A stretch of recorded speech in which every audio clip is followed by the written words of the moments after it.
Արգելի գործընկերներ, ինչպես պարոն Խանդանյանն նշեց, ես հանդես կգամ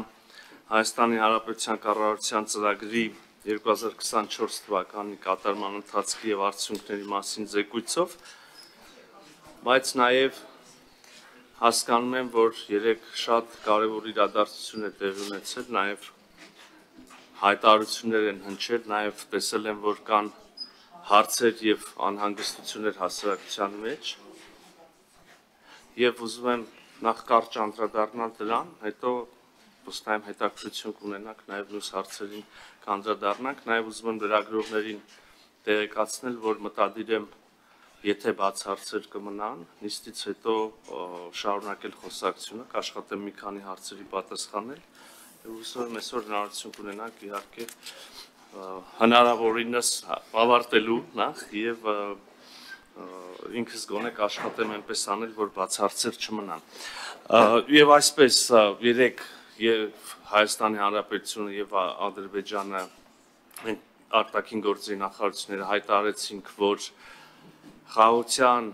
համաձայնագրի շուրջ բանակցությունները ավարտված են, տեքստը երկար բանակցություններից հետո համաձայնեցված է։ Ես սա համարում եմ չափազանց կարևոր հանգրվան հարաբերությունների կարգավորման եւ մեր շուրջ Հայաստանի Հանրապետության շուրջ տարածաշրջանում խաղաղության հաստատման ուղղությամբ, ինչպես նշեցի, տեքստը համաձայնեցված է, Հայաստանի Հանրապետությունը առաջարկում է հնարավորինս արագ շուտափույթ մեկնարկել խորհրդակցություններ Ադրբեջանի հետ պայմանավորվելու համաձայնագրի տեղի, ժամանակի եւ մյուս մանրամասների շուրջ նաեւ ինչպես ասեցի նկատեցի որ ինչ որ հարցեր են առաջացել շահարկումներ կան ուզում եմ միանգամից իհարկե հանգամանալից կխոսենք նաեւ ընթացքում հարց ու պատասխանի ժամանակ բայց մի քանի բան ուզում եմ միանգամից ասել ուրեմն հարգելի գործընկերներ հարգելի քաղաքացիներ համաձայնեցված համաձայնագրի տեքստում չկա որևէ դրույթ այսպես կոչված միջանցքի մասին ընդհանրապես ապաշրջափակման մեխանիզմների մասին որևէ բան համաձայնագրի տեքստում չկա կա պատրաստակամություն համագործակցել տարբեր ոլորտներում երկկողմ պատրաստակամություն այդ թվում նաև տրանսպորտային տրանզիտ տնտեսական հարցերում սա մտահոգությունների այն համատեքստի տեսանկյունից, որում ընկալում ենք միջանցքը եւ որի մասին տարբեր կողմերից պայմաններ են հնչել, պետք է որ այս մտահոգությունը փարատի։ Մյուս կողմից մեր մոտեցումը ապաշրջափակմանը շատ լավ հայտնի է, հրապարակային է եւ փոփոխություններ չի կրել։ Մենք ներկայացրել ենք այդ մոտեցումը, մենք նաեւ տեղեկացրել ենք հանրությանը, որ մենք այդ մասին շատ կառուցողական մեր համոզմամբ երկուստեք ընդունելի առաջարկ ենք ներկայացրել ադրբեջանական կողմին եւ այդ առաջարկը հետեւյալն է նախ ապաշրջափակել երկաթուղիները հնարավորություն տալ երկու երկրներին օգտվել միմյանց երկաթուղային ցանցերից ինչպես ողջ աշխարհը մենք եւս կարծում ենք որ կարող ենք որոշակիորեն բարձրացնել սահմանահատման գործընթացը ապահովելու բեռների ավելի սահուն ընթացքը, բայց ինչպես նախկինում այժմ էլ եւ վաղն էլ մեզ համար անբեկանելի ընկալում եւ պայման է, որ բոլոր ենթակառուցվածքները, որոնք ապաշրջափակվեն, մնալու են եւ գործելու են այն երկրների ինքնիշխանության ներքո, որոնց տարածքում գտնվում են, այսինքն լավ ավելի ուրիշ բառերով ասեմ եւ ավելի պարզ եւ ուղիղ Հայաստանի Հանրապետության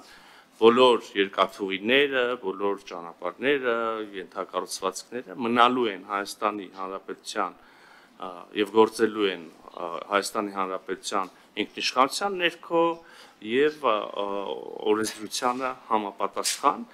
մենք նաեւ կարծում ենք որ ինչպես եւ նախկինում համոզված ենք, որ որևէ երրորդ ուժերի կողմից այդ ենթակառուցվածքների վերահսկման կարիք չկա, բեռների օրինակ անվտանգության ապահովման համար կարող են գործադրվել այլ քաղաքակիրթ աշխարհին հայտնի տարբեր մեխանիզմներ։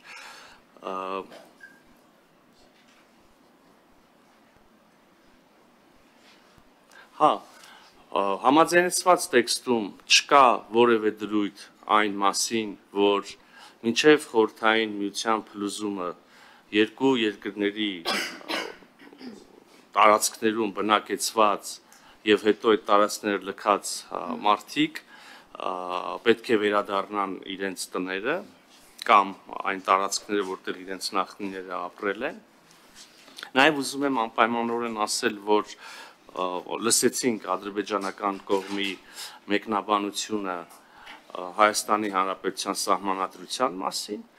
Այս մասին իհարկե բնականաբար համաձայնագրի համաձայնեցված տեքստում կրկին ոչինչ չկա, ընդհանրապես համաձայնագրի տեքստում որևէ միակողմանի կարգավորում չկա։ Չկա նաև սահմանադրությունների մասին կարգավորում։ Հայտնի է, որ մենք էլ ունենք մեր մտահոգությունները Ադրբեջանի սահմանադրության մասին, հայտնի է, որ մենք տեսնում ենք այնտեղ որոշակի նկրտումներ Հայաստանի Հանրապետության տարածքային ամբողջականության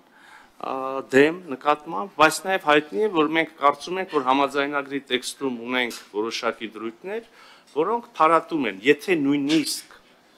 իսկ մենք համոզված ենք, որ ոչ, եւ մենք ունենք առնվազն մեր սահմանադրության մասով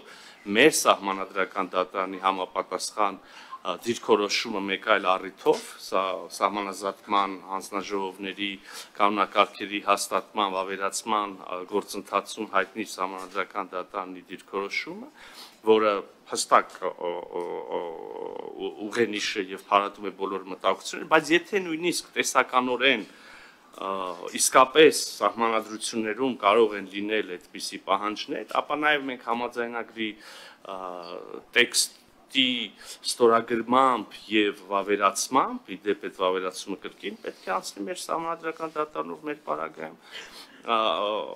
մենք ընդմիշտ այդ հարցերը կարող ենք համարել փակված։